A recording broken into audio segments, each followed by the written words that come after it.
bahwasanya ini loh aku anak Tuhan. Tapi tidak hanya sekedar omongan saja, melainkan tindakan kita ketika kita melakukan hal-hal yang sesuai dengan standar firman Tuhan.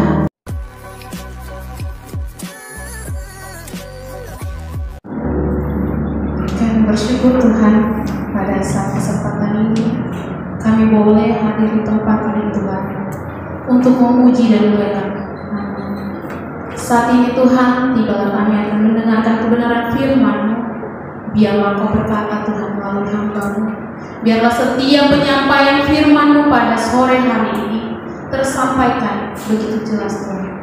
Dan biarlah setiap kami yang mendengarkan, kami mampu Tuhan untuk melakukan segala kebenaran-Mu melalui firman-Mu. Berbicaralah firman-Mu Tuhan melalui hamba-Mu. Urapi hamba-Mu Tuhan. Curahkan Roh Kudus-Mu agar setiap perkataan yang keluar dari mulut hamba-Mu dapat tersampaikan dengan begitu jelas. Terima kasih Bapa, kami sambut kebenaran firman-Mu pada saat ini. Terima kasih Yesus, haleluya, amin. Shalom bagi kita semua. Bagaimana kabarnya pada saat ini? Puji Tuhan. Sebelum itu mungkin izinkan saya untuk memperkenalkan diri saya. Mungkin ada sebagian kita di tempat ini belum mengenal siapa sosok saya yang berdiri di depan ini. Baiklah, pertama-tama saya memperkenalkan diri saya. Perkenalkan, nama saya Lydia Irmayani Manurung. Saya adalah mahasiswi Institut Agama Kristen Negeri Tarutung. Saya menjalani program studi pendidikan agama Kristen dengan Fakultas Ilmu Kependidikan. Dan juga saya bersyukur saat ini Tuhan izinkan saya untuk menyampaikan kebenaran firman Tuhan di tempat ini. Dan saya juga berterima kasih kepada Bapak Gembala beserta Ibu dan pelayan-pelayan Tuhan di tempat ini mengizinkan saya berdiri untuk mengambil bagian pelayanan pada saat ini dan untuk memenuhi mata kuliah praktek homiletika yang diampu oleh Bapak Mesa MTH. Mungkin itu saja perkenalan singkat dari saya. Kita akan mendengarkan kebenaran firman Tuhan yang tertulis dalam Injil Matius pasal 28 ayat 19 sampai 20. Injil Matius pasal 28 ayat 19 sampai 20. Jika sudah mendapatkan, katakan amin. Amin. Puji Tuhan. Mari kita membaca firman Tuhan pada hari ini dengan secara responsoria.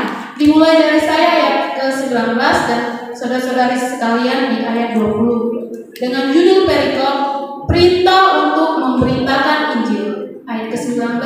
Karena itu, pergilah, jadikan semua bangsa muridku, dan baptislah mereka dalam nama Bapa dan Anak dan Roh Kudus. Dan ajarlah mereka segala sesuatu yang telah kuberikan kepadamu, dan ketahuilah aku menyertai kamu senantiasa sampai pada akhir. Amin. Sebelum itu saya mengajak buat teman-teman sekalian menepuk bahu teman di sebelah kanan atau kiri kita. Mari katakan, aku mau melayani Tuhan dengan tulus hati.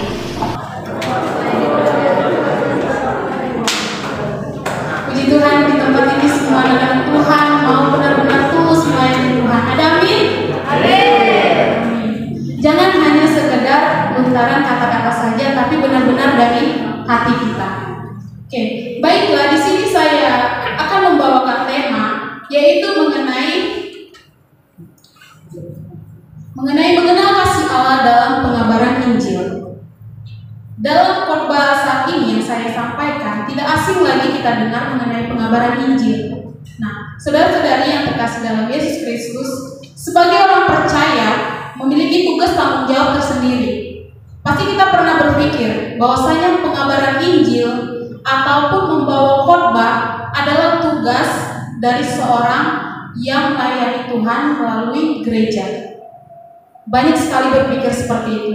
Banyak juga beranggapan bahwasanya tugas pengabaran Injil hanya bertugas untuk pelayan Tuhan seperti pendeta, penatua, misionaris, serta pelayan-pelayan Tuhan yang mengambil bagian dalam teologi.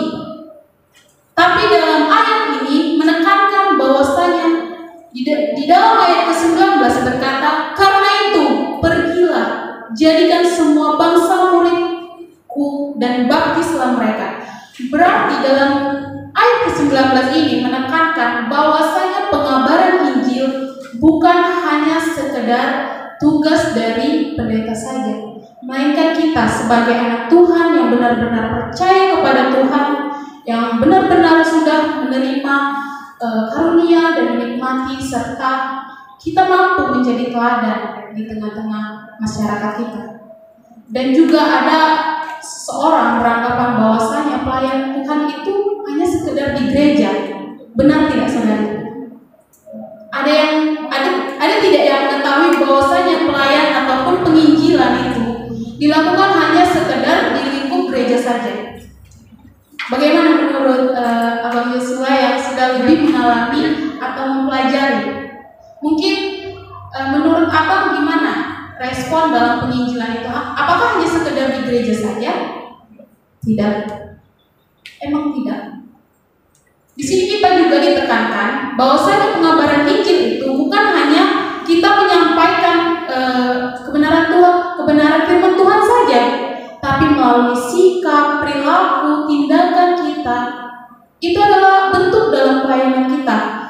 Contoh dalam pelayanan Tuhan yang begitu sederhana yang dapat saya berikan gambaran. Seperti pada saat hari Minggu, banyak sekali remaja yang berdiri di depan pintu untuk menyambut jemaat yang datang untuk beribadah.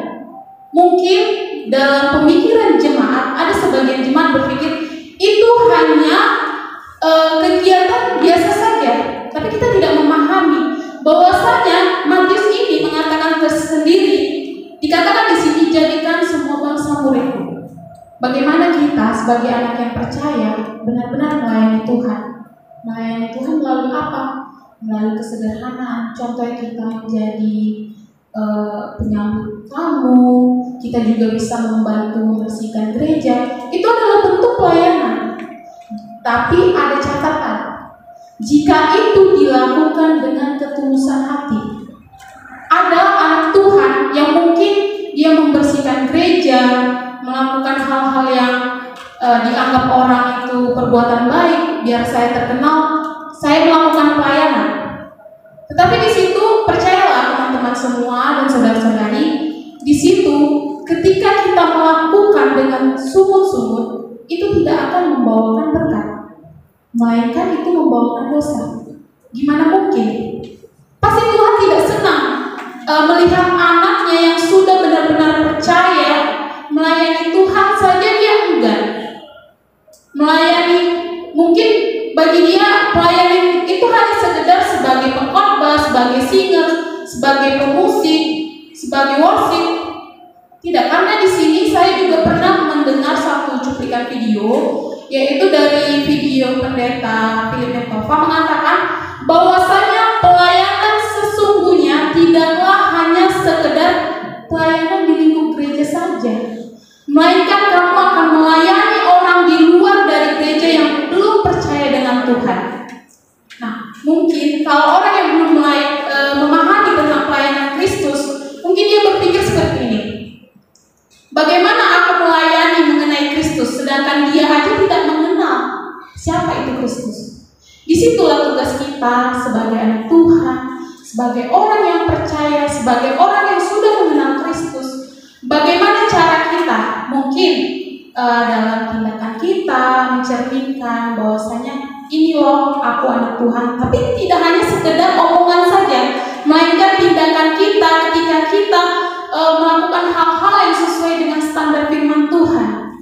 Nah, tapi kita saja jangankan untuk melayani orang yang belum percaya, kita aja sebagai anak Tuhan mungkin, dan menurut saya juga pernah mengalami atau melakukan hal tersebut, seperti tidak mencerminkan bahwasanya kita itu anak Tuhan. Sering sekali setelah ibadah kita bukannya melakukan hal-hal yang baik, malah kita bermain games. Setelah ibadah main games, pulang juga tetap main games, beribadah juga main games, apakah itu kita sebagai anak-anak Tuhan yang sudah percaya? Apakah itu ciri-ciri anak Tuhan? Tidak kan? Nah, di sini dalam kitab Matius ini ditekankan bahwasanya mari anak-anak Tuhan, kita mengambil bagian kita. Kita mengambil bagian pelayanan kita. Yang sudah saya tekankan bahwasanya pelayanan Tuhan bukan hanya sekedar di mimbar saja, bukan sekedar di altar gereja saja. Tapi kita bisa mengambil bagian kita, seperti kita mengikuti pelayanan dalam masyarakat, bekerja pun itu bentuk dalam pelayanan bagi pemuda dan remaja. Mengerjakan soal tugas tanggung jawab dari sekolah itu juga bentuk pelayanan. Bagaimana kamu melakukan atau mengerjakan soal itu dengan kejujuran? Bagaimana kamu menyikapi tugas kamu dalam melakukan seluruh praktek, baik itu tugas rumah maupun tugas di sekolah itu? Bagaimana kamu sebagai anak Tuhan benar-benar memahami bagian dalam pelayanan tersendiri? Jadi teman-teman di sini, mari kita diingatkan kembali, kita diajak bagaimana kita mengambil bagian kita menjadi anak Tuhan dalam pelayanan Tuhan. Nah, pada zaman sekarang juga keadaan dunia juga semakin memprihatinkan. Manusia sekarang lebih banyak memiliki sifat ego yang begitu besar. Contohnya mungkin pada saat ibu gembala menyuruh kita, kamu pelayanan ya hari Minggu. Mungkin kamu berpikir seperti ini, saya pelayanan. Apakah saya layak untuk pelayanan Tuhan dengan sikap saya? Apakah saya berhak untuk berdiri di altar itu untuk melayani Tuhan? Sedangkan saya sendiri belum mencerminkan sikap anak Tuhan. Mungkin gak sih dalam benak saudara-saudari terkasih dalam nama Yesus Kristus, pasti ada gambaran seperti itu dalam pemikiran. Saya pun pernah, sebelum saya belum mengenali yang namanya pelayanan, sebelum saya mempelajari apa itu arti pelayanan, apa itu pelayanan yang sesungguhnya, saya pernah berpikir ya tugas pelayanan hanya tugas pendeta, bukan tugas saya. Saya ini masih anak yang baru jenjang dewasa. Tapi ketika saya sudah terjun langsung, sudah mempelajari atau memahami bagaimana bentuk pelayanan itu, semakin di situ saya dikuatkan iman saya. Oh, ternyata dalam pelayanan itu seperti ini. Nah, mungkin saya akan membagi satu kesaksian yang dalam hidup saya itu luar biasa banget. Karena pada saat itu, singkat ceritanya seperti ini. Saya dalam tingkat SMP, saya belum memahami atau yang dikatakan baca Alkitab juga yang tinggal baca. Tapi ketika saya mengikuti yang namanya kegiatan kebaktian pada saat KPS itu, KPS 28 kalau tidak salah, di situ Bang Beso masih ada. Kami sama-sama berangkat ke sana dan di situ ketika ibadah hari kedua pasti ada ibadah KKR. Nah, singkat ceritanya dalam ibadah itu, selesai ibadah itu pasti ada pengkhotbah mengatakan atau berdoa. Pengkhotbah mengatakan seperti ini, jika kamu mengalami pergumulan dalam hidupmu, dengan imanmu kamu berjalan ke depan. Ketika itu saya masih mendengarkan dengan biasa aja. Tapi ketika pendeta itu mengatakan, jika kamu terpanggil untuk melayani Tuhan, dengan imanmu kamu maju ke depan. Nah, seketika itu saya tidak merasakan apa-apa, tapi ketika saya membukakan mata saya sudah ada di depan.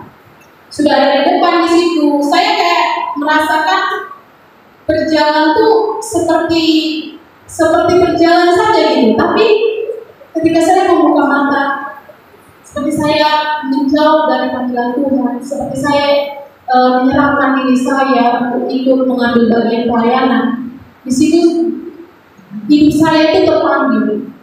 Nah, di situ setelah itu pasti ada tante atau om yang untuk mendoakan kita. Di situ kebetulan saya ditangani oleh Tante Esther Panjaitan yang sekarang pelayanan di Bali. Di situ dia bertanya, kamu benar ingin menjadi hamba Tuhan? Lalu saya menjawab, hamba Tuhan itu seperti apa? Tante saya menanyakan. hamba Tuhan itu ya benar-benar untuk melayani Tuhan, benar-benar untuk menjadi bagian dari Tuhan. Setelah itu saya menjawab dengan kepolosan saya mengatakan, ya tante, saya mau dibentuk untuk pelayanan Tuhan.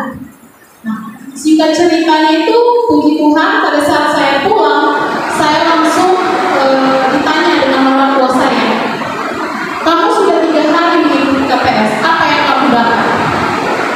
Saya berkata, lulus SMA nanti, saya mau ambil bagian pelayanan Tuhan, atau saya mau dibentuk dalam sekolah tinggi teologi. Orang tua saya mungkin sudah memahami karakter saya.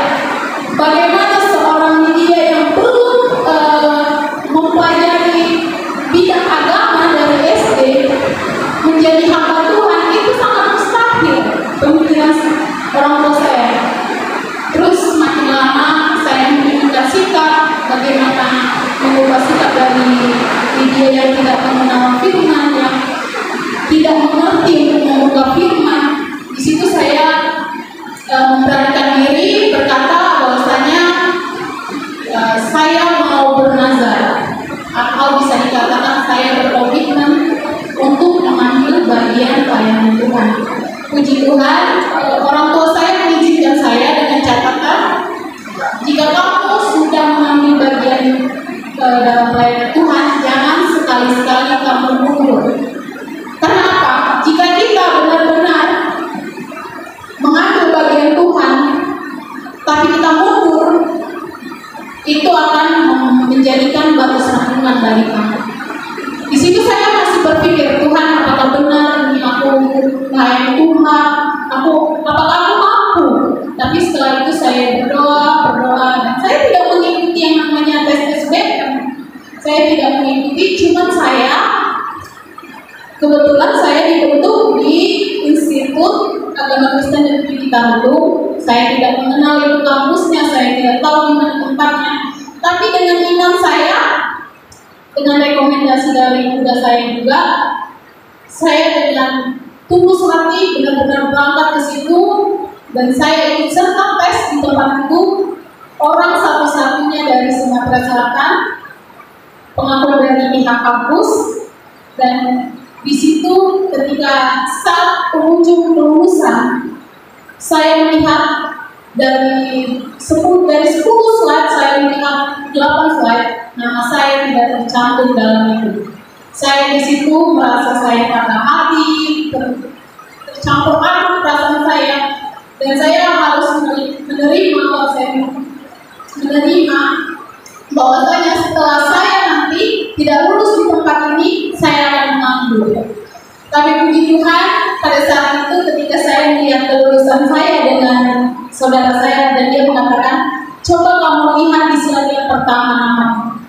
Nah, puji Tuhan, saya melihat dengan pelan-pelan, di situ ada nama saya tercantum. Saya merasa bahwasanya benar Tuhan, dari SMP, dari tingkat SMP Tuhan sudah memilih saya. Tuhan sudah menemukan kamu mengambil bagian. Mungkin banyak teman-teman berpikir, kamu kan cuma sebatas guru agama. Ya benar. Saya juga pernah bertanya sama orang tua, apakah saya bertanggung jawab membayar nazar saya? Karena saya tidak mengikuti dalam pembentukan teologi, saya malah mengikuti bagian guru. Tapi orang tua saya menyemangati, mungkin dalam profesi kamu berbeda, tapi tujuanmu untuk melayani Tuhan. Jika nanti Tuhan izinkan kamu untuk menjadi pelayan Tuhan sepenuhnya, pasti Tuhan akan siapkan jalan. Jadi kita di ayat ke-19 ini juga menekankan serta mengingatkan kita kepada teman-teman semuanya. Ayo kita mengambil bagian dalam pelayanan Tuhan. Mungkin di sini ada yang menjadi pendeta, ada yang menjadi dokter, ada yang mungkin nanti kita remaja-remaja ini ada yang menjadi polisi. Itu mungkin bentuk pelayanan yang Tuhan kasih. Itu bagian kamu. Kamu harus mampu melakukannya dengan ketulusan hati. Sama seperti bagaimana kalian mencintai diri kalian, mencintailah pelayanan yang Tuhan berikan kepada kalian. Dan bagaimana juga kita menyikapi pelayanan kita. Jangan hanya memberi hati yang setengah-setengah. Nanti dalam tidak mengikuti pelayanan dikira bukan Tuhan, giliran mengikuti pelayanan tidak setulus hati. Jadi kita diingatkan kembali bahwa bentuk pelayanan bukan hanya sekedar menjadi pendeta, menjadi penatua atau misionaris. Nah, dalam mengikuti pelayanan juga pasti kita memiliki pergumulan masing-masing. Pasti kita memiliki pergumulan. Mungkin saya juga pernah bertanya kepada diri saya sendiri, saya tanya begini, kenapa ya setiap saya benar-benar mengikut Tuhan, pasti ada aja masalah yang saya hadapi, baik itu masalah dalam keluarga, baik itu masalah dalam sekolah, baik itu masalah dalam pertemanan pun juga sering saya hadapi. Tapi ketika saya menekuni panggilan Tuhan, di situ saya mengerti bahwasanya mengikut Tuhan itu emang tidak enak. Tapi ingatlah teman-teman, mengikut Tuhan itu tidak pernah mengecewakan. Mengikut Tuhan itu tidak pernah mengecewakan sekalipun. Tapi sering sekali orang bilang, alah mengikut Tuhan itu ya menderita saja. Ya itulah artinya kita sebagai orang Kristen, kita harus mampu memikul salib, menyangkal diri. Memikul salib yaitu bagaimana kita mampu menerima ocehan. Karena apa? Sedangkan Tuhan saja tidak membalaskan jika dia dihina. Apalagi kita sebagai Tuhan, ketika kita dihina, janganlah balas dengan hinaan itu. Tapi Tuhan menekankan kita bahwa kita harus membalas kejahatan dengan kebaikan. Ketika orang mengatakan Kristen itu seperti ini, kamu tidak usah ikut dalam pelayanan gereja, kita main aja, kita jalan-jalan aja. Tapi ingat bagaimana Tuhan sudah memberkati kita, dan dalam bentuk pelayanan itulah kita mengucapkan syukur kepada Tuhan sebagaimana Tuhan sudah lebih dulu melayani kita. Jadi teman-teman dan saudara-saudari, ayo kita mengambil bagian dalam pelayanan kita. Nah, di sini juga ada 4 aplikasi dalam hidup kita melalui firman ini. Yang menjadi aplikasi firman Tuhan dalam kehidupan kita adalah yang pertama, menjadi orang Kristen yang taat dan berhikmat dalam kehidupan. Pasti kalau kita sudah taat kepada Tuhan dan berhikmat, pasti kita akan disenangi oleh Tuhan.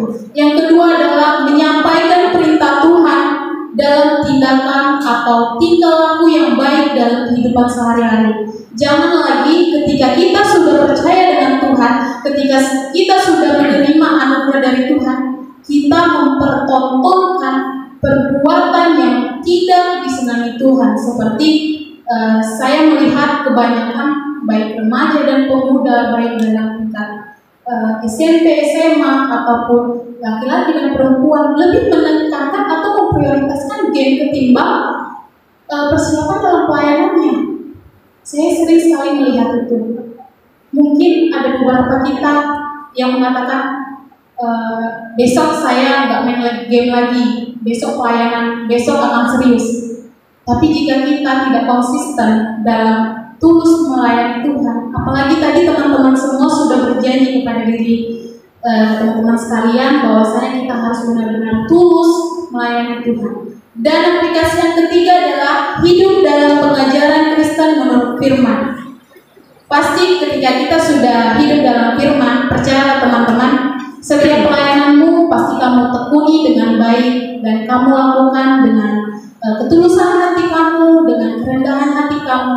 Dan karena kalau di hadapan Tuhan, jangan pernah sekali-sekali menyombongkan diri sendiri, apalagi menganggap segala sesuatu yang sudah kamu dapat, baik dalam sistem pekerjaan, baik dalam juara di kelas, itu karena kekuatan kamu. Jangan pernah sekali-sekali kamu berkata seperti itu.